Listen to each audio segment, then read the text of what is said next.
Like share और subscribe करें हमारे इस चैनल को और बेल आइकन को दबाना ना भूलें ताकि हमारी वीडियो आप तक सबसे पहले पहुंचे। हेलो स्टूडेंट्स, आज का हमारा जो टॉपिक है वो है 16 महाजनपद, 16 महाजनपद। तो 16 महाजनपदों के बारे में आज हम अध्ययन करेंगे। अभी तक हमने वैदिक साहित्य के बारे में अध्ययन करा था। वैदिक साहित्य के समय जो व्यवस्था थी ग्रामीण थी, उसके अंतर्गत कबीले के रूप में लोग निवास करते थे। पर उसके पश्चात ग्राम बने, ग्राम के बाद नगर बने, नगर के बाद जनपद बनी, जनपद के बाद महाजनपद बनी। तो ये जो महाजनपद थी, 16 महाजनपद उस समय भारत में विद्यमान थी, तो उसके बारे में आज हम अध्ययन करेंगे। तो ईसवी शताब्दी में उत्तर भारत में 16 जनपद विद्यमान थी। ईसवी यानी 6वीं शताब्दी जो थी ईसा से पूर्व, उस समय भारत में जो है 16 महाजनपदें विद्यमान थी। अगर हम देखें कि जनपद का जो शाब्दिक अर्थ होता है, एक ऐसा स्थान जहाँ पर आदमी निवास करता हो। वैदिक काल के अंतर्गत जो निवास था वो कबीले के रूप में था, पर जब महाजनपद या जनपद बनी तो एक निश्चित स्थान पर उन्होंने रहना प्रारंभ कर दिया था। उत्तर भारत के इस समय में जनपद का अर्थ था कृषि समुदाय के लोगों का स्थायी निवास। अगर हम देखें तो हमारे उत्तर भारत का जो क्षेत्र है वो कृषि प्रधान देश है, और उस समय वहाँ पर जो है लोग जब एकत्रित रहते थे तो उनका रहने का एकमात्र जो कारण था वो था कृषि करना। तो कृषि करने के लिए वो स्थायी निवास बना करके रह रहे थे। इसके बाद धीरे धीरे आपस में युद्धों के द्वारा जनपद शक्तिशाली होते जाने लगे। अब क्या हुआ कि जब कृषि के कारण उनकी आर्थिक स्थिति में सुधार आया, तो इस आर्थिक स्थिति में सुधार के कारण उनका भूमि के प्रति मोह बढ़ता गया, और उसके लिए उन्होंने क्या किया कि अधिक से अधिक भूमि एकत्रित करने के लिए जो दूसरे ग्राम थे उन ग्रामों को अपने अधिकार में लेना शुरू कर दिया। छोटे छोटे जनपद तथा कृषि योग्य भूमि पर अधिकार करते जाने से बौद्ध युग तक, जब ईस्वी से 4वीं शताब्दी पूर्व तक यानी बौद्ध के समय तक, प्रदेश की इकाई के रूप में, यानी ये जो जनपद थी ये एक प्रादेशिक इकाई के रूप में विकसित होते गए, और इन्हीं से जो है बाद में जाकर के महाजनपदों का विकास हुआ। आगे हम देखें कि उस समय कितनी जनपदें थी, उन महाजनपदों के अंतर्गत प्रमुख महाजनपद कौन कौन सी थी। सबसे पहले जो थी उस समय उत्तर भारत की सबसे विशाल महाजनपद थी अंगराज। प्राचीन अंग जनपद की वर्तमान नक्शे पर स्थिति भागलपुर और मुंगेर क्षेत्र थी। आज वर्तमान में अगर हम भागलपुर और मुंगेर का जो क्षेत्र देखते हैं तो वहीं पर अंगराज्य स्थित था। यह मगध के पूर्व में स्थित था। जो दूसरी महाजनपद थी मगध, उसकी पूर्व दिशा के अंतर्गत अंगराज्य जो था वो स्थित था, और इन दोनों का संघर्ष चलता रहता था। जैसा कि स्वाभाविक मैंने आपको बताया कि भूमि के प्रति मोह के कारण एक जनपद दूसरी जनपद पर अधिकार करने का प्रयास करती रहती थी। तो ऐसा ही यहाँ पर मगध और अंग के बीच भी होता था। जो अंग राज्य है इसकी राजधानी थी चंपा। चंपा नामक जो स्थान था वो इस राज्य की राजधानी थी। अंग की राजधानी गंगा और चंदना नदियों के संगम पर बसी हुई थी। ये जो अंग राज्य की राजधानी है, इसका जो स्थान है वो जो था वो गंगा नदी और चंदना नदी, इन दोनों नदियों के संगम पर था। इस नगर की स्थापना महागोविंद के द्वारा की गई थी। जो नगर था आपका, ये नगर जो था, इसकी स्थापना महागोविंद के द्वारा की गई थी। बुद्ध के समय में चंपा एक समृद्ध नगर था। जब भगवान बुद्ध का समय आया उस समय चंपा जो था एक समृद्ध नगर हुआ करता था, और यह 6 बड़े नगरों में से एक था। उस समय उत्तर भारत के अंतर्गत जो 16 महाजनपदें थी, उन महाजनपदों के अंतर्गत जो हैं 6 बड़े नगर थे। उन बड़े नगरों में से एक जो था वो चंपा भी था। यह अपने व्यापारिक और वाणिज्यिक क्रियाकलापों के लिए प्रसिद्ध था। अगर हम बात करें तो इसकी प्रसिद्धि का एकमात्र जो कारण था वो था इसकी व्यापारिक और वाणिज्यिक गतिविधि। दूसरा राज्य था मगध। ये पहला राज्य हमने अंग देखा, दूसरा राज्य था मगध। मगध राज्य आधुनिक बिहार में गया और पटना जिलों के लगभग संपूर्ण भाग में फैला हुआ था। जो दूसरा राज्य था मगध, उसके बारे में हम चर्चा करें तो ये पटना जिले के लगभग संपूर्ण भाग में फैला हुआ था। इसकी राजधानी राजगृह थी। तो मगध की राजधानी जो थी वो थी राजगृह, जिसे गिरिब्रज के नाम से भी हम जानते हैं। बाद में जब मगध एक शक्तिशाली राज्य के रूप में उभरा तो उसकी राजधानी पटना हो गई। जब इसकी समृद्धि हुई तो इसने एक बड़ा नगर जो था पटना, उसको अपनी राजधानी बनाया। फिर तीसरा राज्य है काशी। ये भी उत्तर भारत का ही है महाजनपद। काशी की राजधानी वाराणसी थी। वर्तमान में भी अगर हम देखें तो वाराणसी स्थित है, और इसे दुनिया की सबसे प्राचीन नगरी के नाम से भी जाना जाता है। इसका विस्तार 300 योजन तक था, यानी ये बड़ा राज्य था, लगभग 300 योजन तक इसका क्षेत्र फैला हुआ था। और इसके अंतर्गत वर्तमान में जो मिर्जापुर है, जुनार है तथा बनारस का क्षेत्र समाहित किया जा सकता। तो एक बड़े भूभाग के ऊपर जो है काशी राज्य फैला हुआ था, काशी महाजनपद फैली हुई थी। वाराणसी को कई अन्य नामों से भी जाना जाता है, जैसे केतुमती, सुरंदना, सुदासना, फिर पुष्पवती, रम्मा, मोलिनी आदि। तो कई नाम है वाराणसी के प्राचीन, उन नामों से इसको जाना जाता है। वाराणसी जो नाम है वो भी यहाँ पर स्थित दो नदियों वरुणा और असी नामक नदियों के नाम से इसका नाम वाराणसी हुआ है। काशी राज्य इन दो नदियों के बीच ही स्थित था। वर्तमान में भी अगर हम देखें तो वरुणा और असी नदी के बीच में स्थित जो राज्य क्षेत्र है उसे काशी राज्य कहा जाता था। काशी अपने सूती वस्त्रों और घोड़ों के बाजार के लिए प्रसिद्ध था। उस समय काशी की प्रसिद्धि का जो कारण था वो उसके सूती वस्त्र और दूसरे घोड़ों का बाजार जो वहां पर लगता था। एक बड़े नगर के रूप में वाराणसी का उत्थान लगभग 450 ईसा पूर्व में हुआ था। आज से लगभग 2500 वर्ष पूर्व वाराणसी एक बड़े नगर के रूप में विकसित हो चुका था। इसका काशी नाम संस्कृत कषाय नामक बौद्ध सन्यासियों के संतरी भूरे रंग के वस्त्रों के कारण पड़ा था। तो वस्त्रों की प्रसिद्धि के कारण ही इसका नाम जो था वो काशी पड़ा। इससे पता चलता है कि बुद्ध के समय में काशी अपने वस्त्र उद्योग के लिए प्रसिद्ध हो चुका था। प्रसन्नजित यहाँ के प्रसिद्ध राजा हुए। जैन तीर्थकर्पा कर्पार्शनाथ के पिता अग्रसेन भी काशी के राजा थे। जो अग्रसेन जी थे वो भी काशी के राजा हुए। काशी और कौशल जनपदों में अक्सर युद्ध हुआ करता था। एक और उसकी समीपस्थ जो जनपद थी कौशल, उससे इनका युद्ध हुआ करता था। बुद्ध के समय के अंत तक काशी का राजनीतिक पतन हो चुका था। जो बुद्ध का समय था उसके अंत तक जो है काशी राज्य जो था वो अपने पतन की ओर बढ़ चुका था। अंततः काशी को कौशल नरेश ने जीतकर मगध के राजा को दहेज में दे दिया। अगर एक बात देखी जाए यहाँ पर तो काशी की राजनीतिक स्थिति दुर्बल होने के कारण उसको विजित करके कौशल नरेश ने और मगध के राजा को दहेज में दे दिया था। आगे हम देखते हैं कौशल राज्य। कौशल राज्य चारों ओर प्राकृतिक सीमाओं से घिरा हुआ था। अगर हम देखें तो किसी भी देश की या किसी भी क्षेत्र की अगर सीमाएं प्राकृतिक रूप से सुरक्षित हों तो वो एक महत्वपूर्ण राज्य की बन जाता है। तो ऐसा ही कौशल के साथ था। इसके पश्चिम में गोमती नदी, दक्षिण सीमा पर सर्पिका नदी, पूर्वी सीमा पर सदानीरा नदी और उत्तर में नेपाल की हिमालय पर्वत श्रृंखलाओं से घिरा हुआ था। तो चारों तरफ से ये प्राकृतिक रूप से इसको सुरक्षा प्राप्त थी। महाजनपद युग का सबसे महत्वपूर्ण जनपद था कौशल। जब महाजनपद 16 महाजनपद बनी तो उन 16 महाजनपद के काल के अंतर्गत कौशल जो था एक महत्वपूर्ण राज्य था। इसमें अनेक छोटे छोटे प्रदेश तथा कई गोत्रों का मिश्रण हुआ था। ये एक ऐसा राज्य था कौशल, इसमें कई जातीय कई समूह के लोग निवास करते थे। इससे उसकी शक्ति में अभूतपूर्व वृद्धि हुई थी। इन प्रदेशों में कपिलवस्तु के शाक्य थे। इसके अंदर जो थे आपके कौशल राज्य के अंदर कपिलवस्तु के शाक्य थे।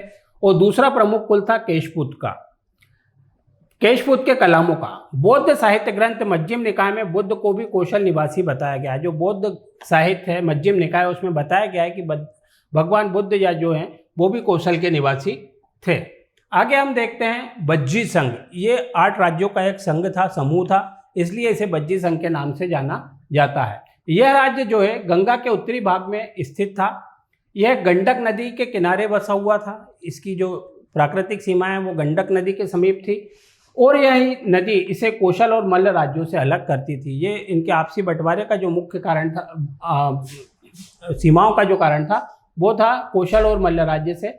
यह मगध के उत्तर का, रोन माजो के उत्तरी बिहार के मुजफ्फरनगर के आसपास के क्षेत्र और अन्य भूभागों में बसा हुआ था। यह राज्य 8 कुलों के पलने से बना था। अगर हम बात करें बज्जी संघ की तो इसमें 8 अलग अलग कुल के लोग निवास करते थे। इसके अंतर्गत 8 गणराज्य भी हम कह सकते हैं। ये 8 गणराज्य इस प्रकार थे। सबसे पहले कपिलवस्तु के शाक्य, फिर थे रामग्रम के कोलिय, मिथिला के विदेह, पिपलीवन के मौर्य और सुसुमार पर्वत के मग्ग, फिर अलगबत के बुली, केशपुत्र के कलाम और वैशाली के लिच्छवी। साथ ही मल्ल जनपद के भी थे।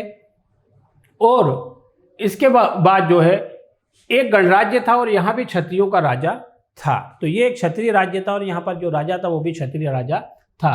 मल्ल गणराज्य 2 भागों में बटा हुआ था। जो वज्जी संघ के अंतर्गत मल्ल राज था वो दो अलग अलग समूह में बटा हुआ था, पावा के मल्ल और कुशीनारा के मल्ल। तो ये जो अगला है हमारा पावा के मल्ल और कुशीनारा के मल्ल वज्जी संघ के बाद। फिर हम देखते हैं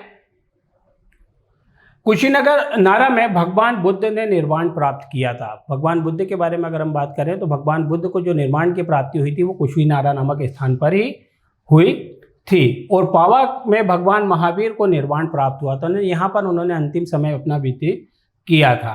ये दोनों कक्कुत नदी से विभाजित है। जो कक्कुत नदी थी वो उससे विभाजित थे ये दोनों राज्य। वर्तमान में कुशीनारा की पहचान गोरखपुर स्थित कसिया से की गई है और पावा की पहचान कसिया के पास स्थित पडनोरा से की गई है।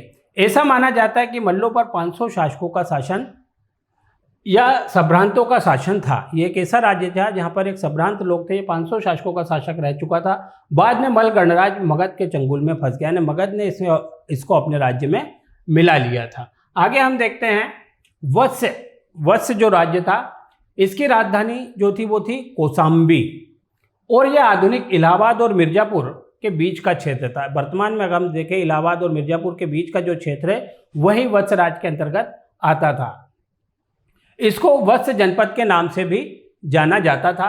पुराणों में ऐसा उल्लेख मिलता है कि एक बार जब गंगा में भयंकर बाढ़ आई और हस्तिनापुर बह गया तो जन्मेजय के पड़नाती निक्षुकु ने अपनी राजधानी हस्तिनापुर से हटाकर कौशाम्बी बनाई थी। महाभारत में एक प्रसंग आया है कि हस्तिनापुर के अंतर्गत एक बार बहुत ज़्यादा अधिक बारिश होने के कारण बाढ़ आ गई थी, तो वो राज्य पूरा का पूरा डूब गया था। तो उसमें जो था जन्मेजय का पड़नाती निक्षुकु, उसके द्वारा जो है अपनी राजधानी को परिवर्तित किया गया था और हस्तिनापुर से हटा करके उसने अपने को कौशाम्बी में नई राजधानी बनाया था। वत्स का सबसे प्रतापी राजा जो था उसके बारे में बात की जाए तो वो उदयन था। उदयन का संघर्ष अवंती के राजा प्रदोष से हुआ था। इसके समकालीन अन्य राजा थे मगध के बिंबिसार और अजातशत्रु। बिंबिसार जो था वो चंद्रगुप्त मौर्य का लड़का था और चंद्रगुप्त मौर्य का लड़का वो अशोक था। तो यहाँ पर ये इसका राजा प्रदोष जो था वो इसका समकालीन था आपका बिंबिसार का। आगे हम देखते हैं चेदी जनपद। चेदी जनपद जो है इसकी राजधानी शुक्तिपति थी और यह यमुना के किनारे के वर्तमान में सुनेलखंड के क्षेत्र में फैला हुआ था। तो ये जो है क्षेत्र ये यमुना के किनारे स्थित था। राजा शिशुपाल जिसने श्री कृष्ण से युद्ध किया था वो यहाँ का निवासी था। शिशुपाल और कृष्ण के युद्ध का वर्णन आपको महाभारत में मिलेगा। तो ये यहीं का राजधानी था चेदी जनपद का। फिर है तीसरा कुश जनपद।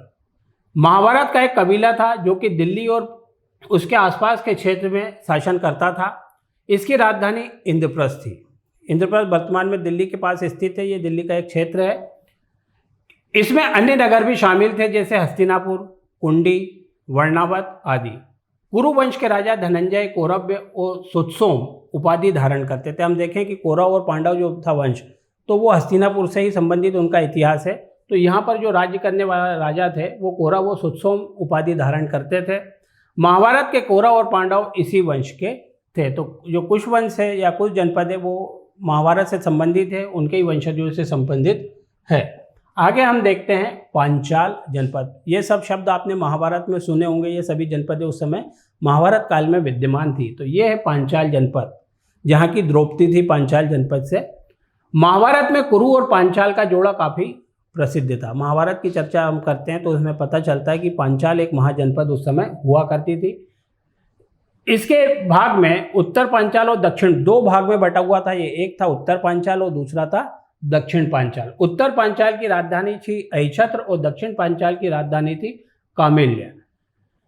कनिज नामक नगर पांचाल में ही स्थित था। ये नगर था जो कि पांचाल राज्य के अंतर्गत ही आता था। पांडवों की पत्नी जो थी पांचाली, जिसको हम द्रौपदी के नाम से जानते हैं, वो यहीं की राजकुमारी थी।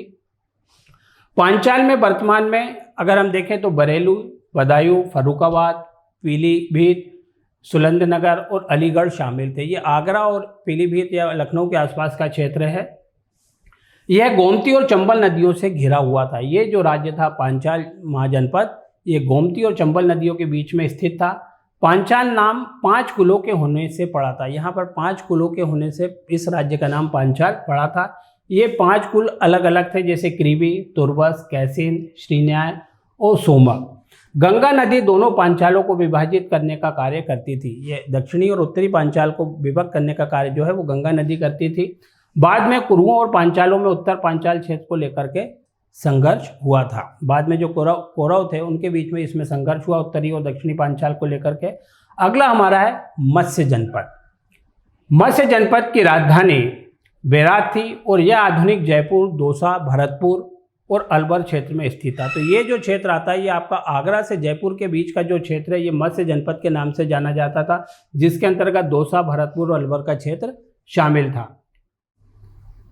यह आधुनिक जयपुर, दौसा वाला क्षेत्र था। यह प्रदेश दक्षिण में कुरु, पश्चिम में सूरसेन राज्यों से घिरा हुआ था। अगला हमारा जो है वो सूरसेन महाजनपद। सूरसेन महाजनपद की राजधानी मथुरा थी। मथुरा से आप सभी परिचित हैं। यह सूरसेन राजा यहाँ का हुआ था, इसलिए इसको सूरसेन के नाम से जाना जाता है। इसका क्षेत्र मथुरा और उसके आसपास का इलाका था। ये बहुत बड़ा नहीं बल्कि छोटा महाजनपद के नाम से था।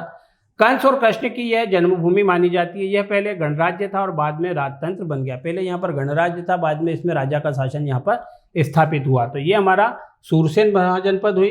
इसके पश्चात हम देखते हैं अवंती जनपद। अवंती, जिसको कि हम उज्जैन के नाम से भी जानते हैं। यह राज्य दो भागों में विभाजित था, उत्तरी अवंती और दक्षिणी अवंती। उत्तरी अवंती की राजधानी उज्जैन थी और दक्षिणी अवंती की राजधानी महेश्मती थी, जो कि वर्तमान में महेश्वर के नाम से हम जिसको जानते हैं। यहाँ का राजा जो था वो प्रदोत था, जिसने वत्स के राजा उज्जैन को परास्त किया था। तो अवंती राज्य जो था दो क्षेत्रों में बटा हुआ था, उत्तरी और दक्षिणी। तो उत्तरी अवंती जो थी उसकी राजधानी उज्जैन थी और दक्षिणी अवंती की राजधानी महेश्वर थी या महेश्मती थी। यहाँ का राजा जो था वो प्रदोत था, जिसने वत्स के राजा उज्जैन को परास्त किया था। 6ठी शताब्दी ईसा पूर्व के महाजनपदों में यह सबसे शक्तिशाली जनपद था। जो आपका अवंती जनपद है ये 6ठी शताब्दी ईस्वी के समय सबसे शक्तिशाली जनपदों में गिना जाता था। यह जनपद विंध्य पर्वत द्वारा दो भागों में विभक्त था। विंध्याचल पर्वत ने इसको दो अलग अलग भागों में विभाजित किया था। चौथवा है गांधार जनपद। प्राचीन साहित्य में उत्तरापद के नाम से इसको जाना जाता था। ये वर्तमान भारत में स्थित नहीं है बल्कि भारत से बाहर है। यह आधुनिक पेशावर और रावलपिंडी के क्षेत्र में स्थित था। ये पाकिस्तान का जो इलाका है उसमें रावलपिंडी और पेशावर के आसपास का जो क्षेत्र था वो गांधार जनपद के नाम से जाना जाता था। इसकी राजधानी तक्षशिला थी। यह विद्या और व्यापार का प्रमुख केंद्र। तक्षशिला विश्वविद्यालय के बारे में आपने सभी ने सुना होगा। तो ये वहीं पर स्थित था गांधार महाजनपद। फिर 15वीं जो महाजनपद थी उस समय की वो थी काम्बोज। काम्बोज ये गांधार के पास ही स्थित थी। वर्तमान में हिंदुकुश पर्वत श्रृंखला और गांधार के बीच स्थित थी। ये अफगानिस्तान और हिंदुकुश पर्वत के बीच का जो क्षेत्र था वही था आपका काम्बोज महाजनपद का। और अंतिम जो थी वो अशमक जनपद थी। यही एकमात्र ऐसी जनपद थी जो कि उत्तर भारत में स्थित नहीं थी बल्कि दक्षिण भारत में स्थित थी। 16 महाजनपदों में यह एकमात्र जनपद है जो कि दक्षिण में स्थित थी।